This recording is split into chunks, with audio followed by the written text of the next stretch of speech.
Okay, let's look at being even more efficient with the binomial expansion now. So sometimes we don't need to do the whole expansion.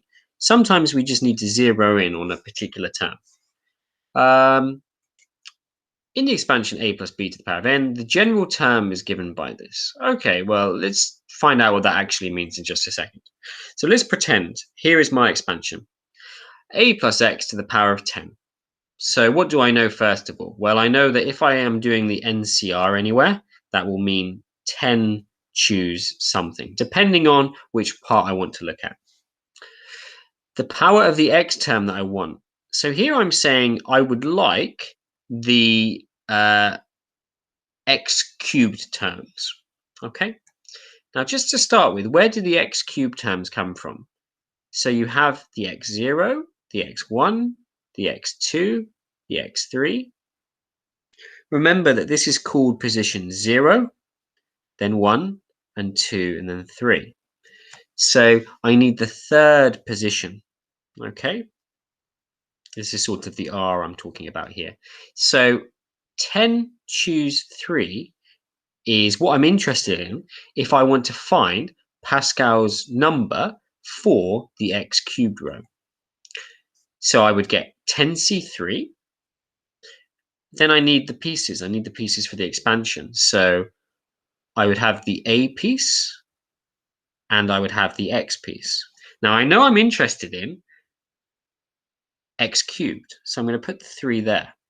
Okay. What must the other power be? Well, it's n minus r. In other words, it's 10 minus 3. It needs to add up to 10, remember. They always add up to 10. They always add up to the power of the expansion here. So I'm going to make that one there 7. So if I did my expansion, there's no need for me to do the whole thing now. That it's actually the fourth piece, okay? But the piece with the x cubed in is 10 choose 3, a7, and x cubed. Okay. And this will just save you a bit of time. And really, you know, hopefully you've seen the intuition behind this now. So let's do another one. The bracket is to the power of 75 this time. And I want the x to the power of 50 part. So I'm going to have 2x as one of my pieces. And I'm going to have minus 1 as the other. And I want the bit where the x is to the power of 50. So that must be when 2x is being raised to 50. Notice this is a bit different. This is not x to the power of 50. X to the power of 50 is, I'm going to get that bit when the bit on the left is raised to the power of 50. The powers add up to 75. So I know that that should be to the power of 25. I'm missing Pascal's number though, aren't I? Well, the shortcut is R. So 75 choose 50 will give me Pascal's number.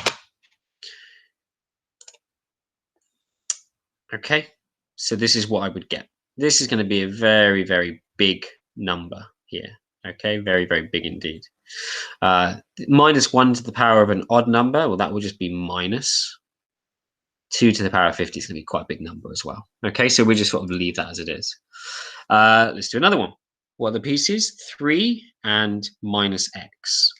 So there's going to be something about 3, something about minus x. The power of the x term wanted is 7. Well, then the other bit must be 5. And this must be n is 12. 12 choose 7. And that's probably not so bad, that one. You might be able to simplify that. And finally, you know, you get the idea, okay? And so on and so on and so on. Just don't forget, the x bit is not always on its own necessarily, like here, okay? You need to apply a power to that part there. It's very easy to just apply the cube to the x and to forget about it on the 3, but that would actually give you the wrong value. So let's do another question. The coefficient of x to the power of 4 in this is 3,360. So x to the 4. Well, x to the 4, you'll get that when you do qx to the power of 4. The other bit is 1. And 1, because it's to the power of 10, must be 6. What's missing? You always need the Pascal's number on there as well. So n choose r, 10 choose 4. Okay, this is what I want to do. Notice I can simplify a little bit here. 1 to the power of 6, I know it's just going to be 1. Q to the power of 4, x to the power of 4, and 10 choose 4. Let me just see if I've got my calculator with me.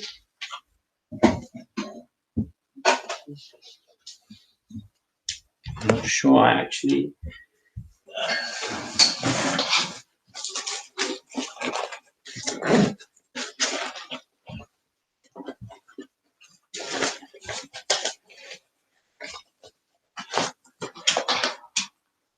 Let's just have a quick check.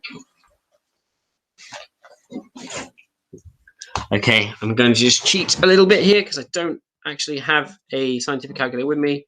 Let's try 10 choose 4. 210. Okay, so 210.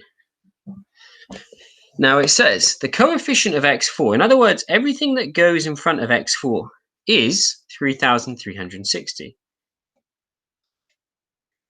Well, there's an equation for me to solve. I don't need the x4 because the question is just about the coefficient. So actually I can just solve this one here. So let's use a little bit of Google Calculator. So 16 equals q to the power of 4. So if we're solving an unknown in a situation like this, so we want the fourth root both sides. But because this is an even power, actually this could be a plus or minus. So, and there's a clue up here, the possible values. So q is going to be equal to plus or minus 2. Okay. The question might then ask you to perhaps say like, oh, you know, what's the coefficient for x squared, for example? And you could plug in. Well, normally they would narrow down if it's 2 or minus 2, but then you could plug it in and sort of have a go again. Have a go then at this question here on the board, which combines what we talked about a little bit in the first lesson. So the coefficient of something is something, the coefficient of something. So use the hints at the board, at the bottom of the slide here, and pause the video, have a quick go.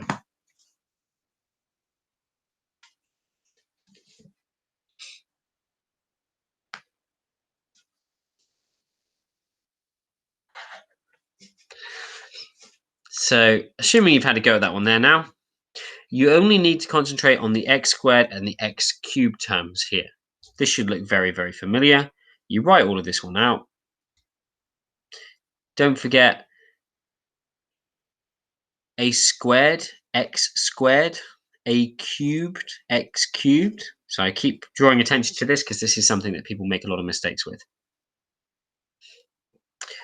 Work through, remember the coefficient of x cubed is, that means this equals double the coefficient. So double meaning 2 times 45a squared. You'll get 2 answers where a is a non-zero constant. Yeah, they don't put stuff like this in questions because it's meaningless. It must impact the question in some way. So a is 3/4. And that will let you answer 8D. And we're just going to do the last part here because you're very, very close to the end of the topic. Okay, so what's the whole point in this? Well, one point is about expanding things out quickly. That is one use of it. But there are other things that this is useful for. Very useful in year 13 as well, to sort of like square root things and estimate answers. What we do is find the first 4 terms of this. Well, I'm not going to go on about that. I'm just going to show you the answer below because we've talked about how to do this now. In ascending powers of x, in their simplest form. If it says simplest form, please make sure you have simplified everything. So as long as you put half x inside the brackets, so you get things like 1/4 x squared and 8x cubed, you'll get the correct answer here. I want to talk about part B. Use your expansion to estimate the value of 1.005 to the power of 10. Coincidence? Probably not. Giving your answer to 5 decimal places. So the way you want to do this is you want to say, like, what would x have to be so that you could use this to have a go at estimating this answer? Because the idea is we're not going to just chuck it in the calculator. We're going to have a look at estimating it. Well, if I want them to give me, well, if I basically if I want to use this expansion for this part here, I'm going to say what would x need to be so that these do the same thing. If I cancel the powers of 10, if I take away 1 from both sides, and then I multiply by 2, I'll get x equals 0.01. And what that means is you can use the thing from part A, yeah, I'm talking about this bit here, and if for all of the x's you put in 0.01, you're using your expansion, you're using what was there in part A to estimate this here. It says estimate, by the way, because to the power of 10. Remember, to the power of 10, you're going to have 11 terms. But we've only picked 1, 2, 3, 4. We chopped off this. We only used the first 4 terms. This is why it's an estimate. And if you put x in here and you compare with this value, if you just type it in on your calculator, they won't be exactly the same. They'll be very, very similar, but they won't be exactly the same. So put this in and you will get 1.05114. Just out of interest, 1.005 to the power of 10. Let's have a go. 1.005 to the power of 10 is 1.05114, 1.05114, but some extra stuff here at the end. So you'll notice it's very, very close. It's a very good approximation. And this is one of the uses of expansions like this, is they let you work things out. A final part I'll talk about just to finish is a very good question sometimes asks you about percentage error. What's the percentage error of your expansion? So just remember it's going to be the difference between this value here and what the real answer is, the real answer from the calculator, divided by what it actually is. So if you were doing that, you would do 1.05114 minus 1.05114 0.1328, you might want to put that the other way around, divided by that number there. Okay, and you'd realize there's a very, very small percentage error. In other words, it's a very, very good way to estimate the values of expressions like these. And that's it. You should now be ready to answer any kind of question for year 1 that comes your way with this.